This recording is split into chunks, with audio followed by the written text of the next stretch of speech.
Hello everyone, welcome back. Today we will see the regular grammar. Regular grammar is another way to describe the regular languages. The regular language is described by three equivalent ways. One by using the finite state machine, another by writing the regular expression. So we use a meta character to write the regular expression. The third way is a regular grammar. Today we are going to concentrate on a regular grammar. The regular grammar is also called as a right linear grammar. So right linear grammar and regular grammar both are same. Sometimes it is called as a right linear grammar. Let's define the regular grammar formally. The regular grammar G is a quadruple P summation RS where see you are going to define a regular grammar by four tuples. We are going to define the regular grammar. Let's check out the description of all these four tuples. V is the rule alphabet. Among this, the V is called as a rule alphabet, which contains the non-terminals and terminal.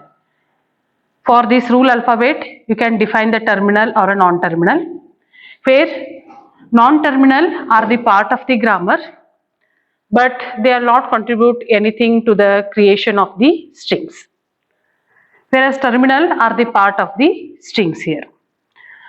We are going to differentiate between the non-terminal and terminal by using the case, that is uppercase letters are used to represent the non-terminal, whereas small case letters are used to represent the terminal symbols. Next, the alphabet set, that is summation. So the summation is a set of terminal, it contains the set of terminal. This is again a subset of V. So summation or alphabet are the subset of V, means these are the part of the rule alphabet. As I said, rule of alphabet contain the terminal and terminal are represented by this alphabet, that is summation. Where R is the set of rules, so we are going to write the set of rules and those rules are represented by this third parameter. Where rule is a finite set of, where R is a finite set of rules, which you are going to write in the form of X derive Y. So rules are written by using the arrow symbol. So this arrow symbol divides the rule into two parts, left side and right side. So usually left side you are going to write a non-terminal, right side you can write a terminal or a non-terminal. We'll see how to write these rules in the next session. Where S is a start symbol, it is again a non-terminal here. The first symbol of the grammar is called as a start symbol, which is again a non-terminal here. So as I said, when you are going to write the rules, you are going to keep these 2 points in a mind. So in a regular grammar, all rules must follow these 2 points or these 2 sub rules. The first one is the rule left hand side contain a single non-terminal. So when you write a rule, as I said, the rule is written by using the arrow mark. So they are telling about the left part of the rule, or you can say left side of the arrow. So what should be there in the left side of the arrow? Left side of the arrow contain what? Single non-terminal. Compulsory it is. So if a rule is in this form, so it is a valid rule. If you write a 2 non-terminal, then it is an invalid rule, or if you write a terminal at the left side, then that rule become a invalid here. Next, second sub rule tells what should be at the right side of the rule. So right side of the rule may contain a epsilon. So they are telling about the right part of the rule. Right part of the rule may contain a epsilon or a single terminal symbol. So we can write a single terminal symbol at the right side of the rule, or a single terminal followed by a single non-terminal. You can write a single terminal followed by a single non-terminal at the right hand side.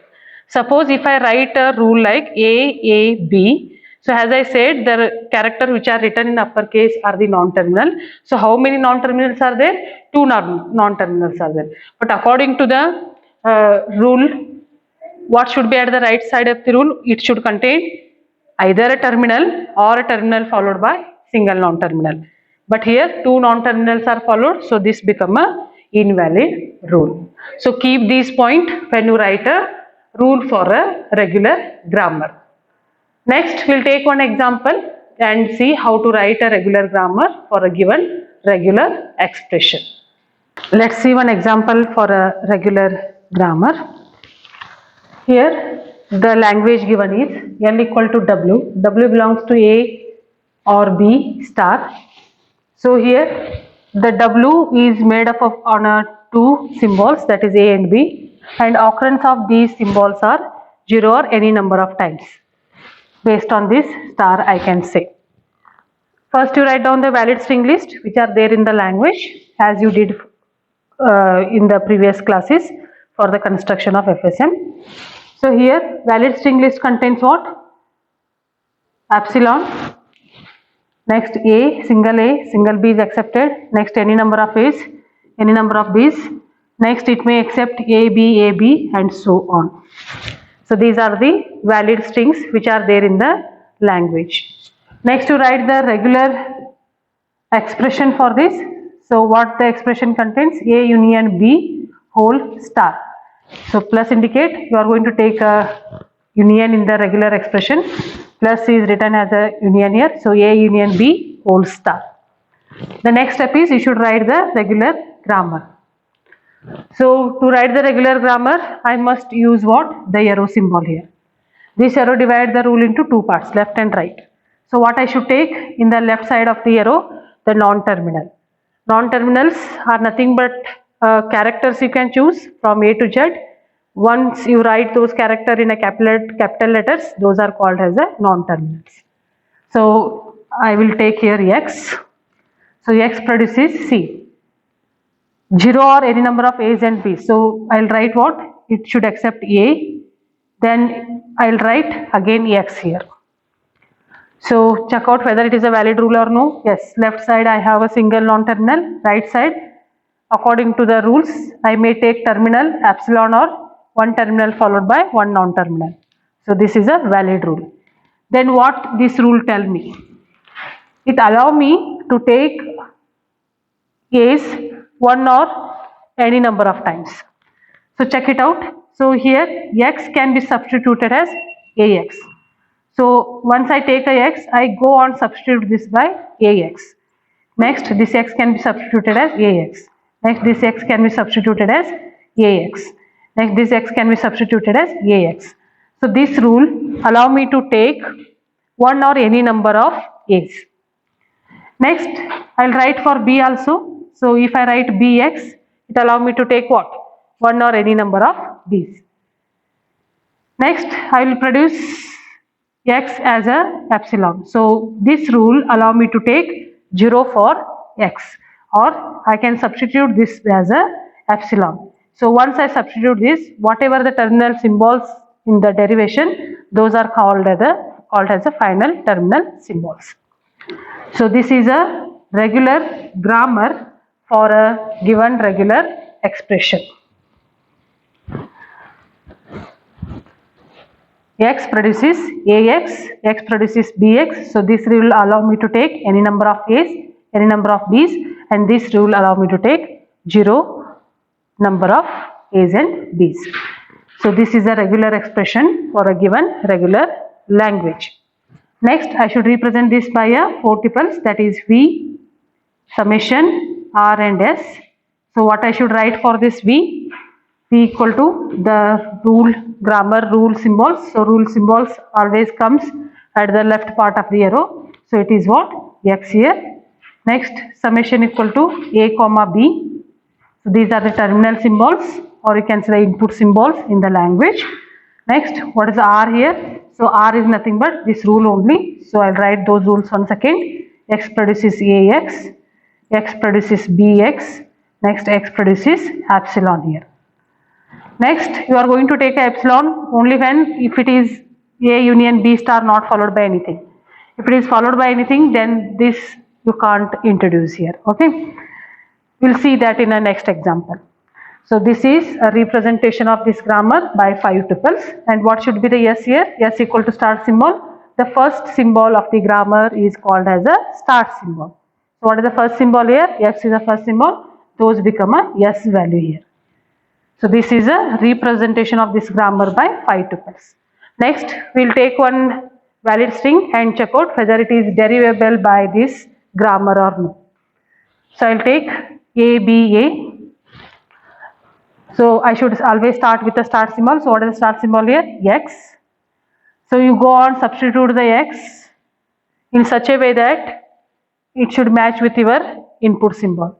So X can be substituted either as AX, BX or epsilon. But according to the input symbol, what I should substitute for this X?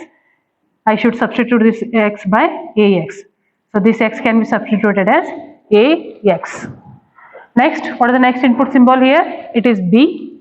So which grammar production I should consider for this X? So X can be substituted as BX. So A, then B, X.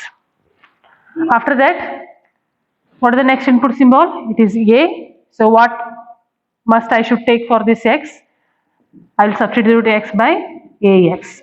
So what I get once I substitute this for AX, I will get A, B, A, X.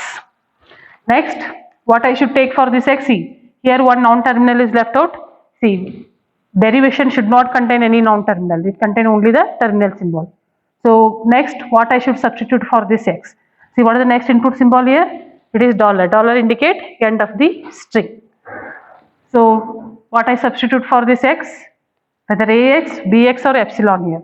So I will substitute X as a epsilon to nullify this. So I will take a production X produces epsilon and I will substitute this X as a epsilon. So anything with the epsilon you get what? ABA with the epsilon you get ABA. So this is same as a input symbol. So at the end you should get what? The input whatever is there to accept. If you get, then you are going to say the grammar accept the given string. Okay. Take another valid string and check it out. We take one more example. Check out the language given here. L equal to W. W belongs to A plus B star. So string is made up of on A and B, and the occurrence of these A and B is 0 or any number of times, where W ends with the AB. So here the second condition given in the language is every string end with the AB. First you write down the valid string list. So what is the valid string list? AB is a string that you are going to accept. This is a minimum string that you are going to accept. Next, A is followed by AB. Check out here it is ending with the AB. Next, BAB ending with the AB. Any number of A's ending with the AB is also a valid string. Any number of B's ending with the AB is also a valid string. And you can take any number of A's and B's initially, but every string should end with the AB. Should take care of that. So all those strings become a valid string in the language. What is the next step? You should write the regular expression for this. So what is the regular expression here? First, it may contain 0 or any number of A's. So I will write A union B star. But at the end, it should have what? AB. So A union B star, AB is the regular expression for this. What is the next step? You should write the regular grammar. So regular grammar, first you are going to declare a non-terminal. So non-terminal, it derives what? Any number of A's, any number of B's. Okay. But here we are not going to take a epsilon because this is followed by the other strings which are mandatory in the given language. So here any number of A's means according to this I can write what? AX. Next X produces BX. So this rule allow me to take any number of A's. This rule allow me to take any number of B's. If I introduce here epsilon, then directly I can substitute this X by a epsilon. So now this rule will not come into the picture because here A union B star is followed by what? AB. So AB must be there. So it may contain A or B initially, that doesn't matter, but it should have what? AB here. So according to that I can't take X produces epsilon here. Next, I'll write x produces a y. So to accept the minimum string, that is AB, what I should take? X produces a y. Why I should take y here? Because I want only one a to accept. If I write x produces ax, it start accepting what? N number of a's. So x produces a y, and what this y produce? Y produces b only. Okay. So this is a given grammar. So no need to introduce the epsilon here. See, it should contain a, then a should be followed by b. Next, represent this grammar by 4 tuples. One is V. So V equal to what? The grammar symbols. So what are the grammar symbols here? X and Y are the grammar symbols. Next, summation. The input symbols are small a and b are the input symbols. Next, rule. So R equal to, all these comes under the rules. What is the next step? Yes. So which is a start state here? The first non-terminal is a non-terminal of the rule, become a start state. So x is a start state. Next, derive this by taking any one valid string as an example. So next, I will take a, b as an example. So this is my input string to accept. Next, I should consider the grammar symbol and derive this. If at the end, if I get a, b, then I am going to say this grammar will accept the given input. Okay, start with the start symbol. So x is my start symbol. What is the first symbol to accept here? A is the first symbol. So what I should consider for this x? X has a 3 production here. A, x, b, x and a, y. So which one I should consider? If I consider a, y, then y must be substituted by b only. So a can't accept if I take a produces a, y. So which one I should take? First I will take x produces ax. Okay, so this x I will substitute it as ax. So this a is accepted. What is the next input symbol? That is a again. So which grammar symbol I should consider for this? X produces ax or x produces ay. So which one I should consider now? X produces ay, because I want, there is only one a, after that b is followed. So which one I should consider? X produces ay. So this x I will substitute as ay. Next, y, there is only one production, that is b. Y produces b. So I will take y equal to b here. So this is a input string that this is a derivation string. What I get at the end, it is same as the input string. So I can say this input is accepted by this grammar. You can take any of the valid string from the valid string list and apply this regular grammar. So you get what? At the end, you get what? The valid string itself.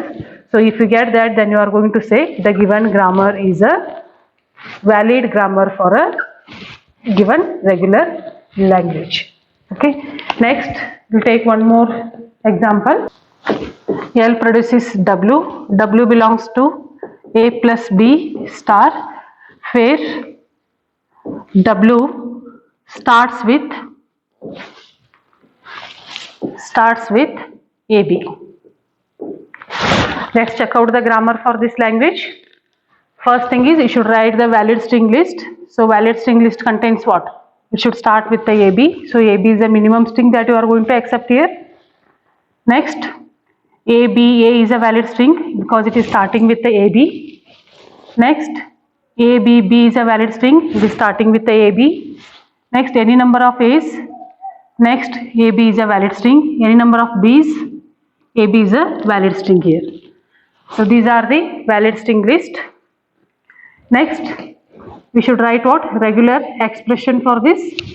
So regular expression, what is the regular expression for this language? It should start with the AB. So initially I am going to take AB. This AB followed by what? 0 or any number of A's and B's. So I will write what? A union B whole star. Next, regular grammar I should write. So here I will start with the x only. X is the first non-terminal that I am going to introduce in a grammar. X produces what? 1a I want. So I will write x produces that a, and the new grammar symbol I will introduce because I want to accept only one a. Next, what this y should contain? Y contain what? The next expression symbol, that is B. Next I will introduce one more symbol, that is Z here. Next, what this Z contain? Any number of A's. Any number of A means A, Z I can write. If I write AZ, it start accepting what? Any number of A's. So Z can be substituted as AZ, AZ, AZ and so on. Next, any number of B's. So I will write BZ here. Next, 0, it may accept 0 or any number of A's and B's. A's and B's का is over. Next 0 के लिए I am going to introduce epsilon here. So this is a regular grammar for a given regular language. Next, representation of this grammar by 5 tuples. So what is the V value here? V equal to X, Y, Z. What is the R? So this all comes under R only. Next, summation equal to what? A comma B. Next, what is the S here? Start symbol is X. Take one valid string from the list and check out whether it is derivable by the grammar or no. So I will take AB. Okay. So first I will start with the X. X can be substituted based on the input string given. So I will go on substitute this. So whether this is a valid string, see this is not a valid string here. It should start with the AB, no? So AB, AA. So here AB, AA. So X you are going to substitute with the AY. Next Y you are going to substitute with the BZ. Next Z you are going to substitute to get a A. So you are going to substitute this Z by AZ. Next, to accept the next A, you are going to substitute this Z with again AZ. Next, a string end occurs, so you are going to substitute this Z by epsilon. So what you get at the end? AB, AA, epsilon. So anything with the epsilon you get what? AB, AA only. So this is same as the input string. So I can say this grammar accept this valid input strings. Next we take one invalid string, that is AA. So AA is an invalid string. Check out whether it is acceptable by this grammar or no. So I will start with the X. To get this input, to accept this input string first character, what I should substitute for this X? X can be substituted as AY. So I will write here AY. Next, what is the next input symbol? A is there. So I should substitute Y to get the next input symbol. So Y has only one production, that is BZ. There is a no production to accept this A. So it will stop here only. So if in a derivation, if any non-terminal symbol left as it is, then you are going to say the string is stuck in the middle and it will not accepted by a grammar. So the invalid strings are not accepted by this grammar. I hope you understood this regular grammar. In the next class, we will see how to construct a FSN from a given regular grammar. Thank you.